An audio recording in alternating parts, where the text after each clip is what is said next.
Festive season से ठीक पहले अक्टूबर के आगाज के साथ ही इकोनॉमी तेज रफ्तार से दौड़ने के लिए तैयार हो गई है। इकोनॉमी का इंजन स्टार्ट हो चुका है और बस टॉप गियर लगने की देरी है। फिलहाल तो कई इकोनॉमिक इंडिकेटर पिछले साल से भी आगे निकल गए हैं। मौजूदा आंकड़ों के मुताबिक 6 अक्टूबर को बिजली की पीक डिमांड पिछले साल की इसी तारीख के मुकाबले 13.5% बढ़कर 1,65,501 मेगावाट हो गई। पेट्रोल की डिमांड सितंबर में 2% बढ़ी है, जबकि डीजल की 5.5% घटी है। बीते 3 महीनों में हर महीने औसतन यूपीआई ट्रांजैक्शन 3.29 लाख करोड़ रहे हैं। इसके पहले 12 महीनों तक ये औसतन 1.96 लाख करोड़ प्रति महीने थे। जीएसटी के लिहाज से महत्वपूर्ण ई वे बिल भी सितंबर में 9.6% बढ़कर करीब 5.6 करोड़ हो गए। जीएसटी कलेक्शन भी सितंबर 2019 के मुकाबले 4% बढ़कर इस साल सितंबर में 95,480 करोड़ रुपए रहा। वित्त मंत्री निर्मला सीतारमण का दावा है कि अब अर्थव्यवस्था तेजी से पटरी पर लौट रही है। ఈ యాక్ట్స్ ని అమెండ్మెంట్ ఎందుకు చేయాలనేది ఇవాళ రేపు ఏదో వచ్చిన విషయాలు కావు. ఇట్లాంటి అమెండ్మెంట్స్ దగ్గర 30 సంవత్సరాల నుంచి మాటల్లో ఉన్నాయి. అంటే రిఫార్మ్ చేయాలి, అగ్రికల్చర్ ని ఇంప్రూవ్ చేయాలి, రైతులకి అది బెనిఫిషియల్ గా ఉన్నట్టు మనం చేయాలి అని చాలా వరకు డిస్కషన్స్ జరుగుతూ వచ్చినప్పటికీ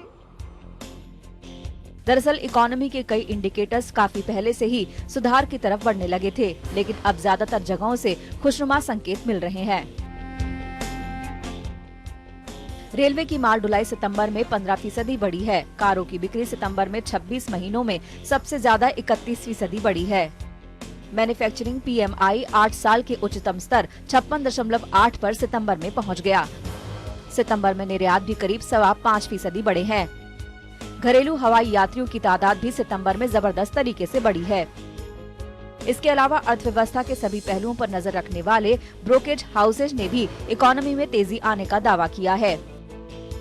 जेफरीज इको ट्रैकर सितंबर में 4% बढ़कर 93% हो गया। नोमुरा का NIBRI 4 अक्टूबर को खत्म हफ्ते में 81.6 से बढ़कर 82.1 हो गया। एक बड़ी खुशखबरी रियल एस्टेट सेक्टर की तरफ से भी आ रही है। महाराष्ट्र में प्रॉपर्टीज की रोजाना होने वाली रजिस्ट्री मई 2019 के बाद सबसे ज्यादा हो गई है। सितंबर में रोजाना औसतन 3,936 रजिस्ट्री हुई। इनमें एक बड़ा रोल महाराष्ट्र में स्टैंप ड्यूटी घटने का भी रहा। अब देश के बाकी हिस्सों में काम करने वाले डेवलपर्स की भी डिमांड है कि राज्य सरकारें स्टैंप ड्यूटी घटाकर रियल एस्टेट को रफ्तार देने की तरफ कदम उठाएं। इसकी सीख सारे स्टेट गवर्नमेंट्स को लेनी चाहिए और स्टैंप ड्यूटी के रेट्स गिराने चाहिए। टेम्पररी चाहे टेम्पररी गिराए जाएं, ताकि प्रॉपर्टी मार्केट जो कि जिसमें गवर्नमेंट की बहुत ज्यादा हेल्प की रिक्वायरमेंट है और जो कि सबसे बड़ा एम्प्लॉयमेंट जनरेटर है रियल एस्टेट, उस सेक्टर को थोड़ा हेल्प मिले। जितनी भी स्लो डाउन थे वो धीरे धीरे डिमिनिश होने शुरू हो गए हैं।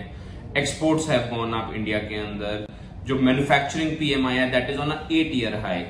महाराष्ट्र में home buying registries have increased year on year. Real estate if you talk about as a sector, धीरे धीरे it has started improving all over India. और कमर्शियल एसेट सेल जो है दैट उसकी जो डिमांड है, जो हमारी ईयर ऑन ईयर हम डिमांड की भी बात करें, लास्ट ईयर हमारे पास जितनी इंक्वायरीज थी उससे 20% inquiries have also raised this year. हालांकि इन संकेतों पर कारोबार जगत को एक ही डर है कि कहीं ये शॉर्ट टर्म तेजी साबित न होकर रह जाए।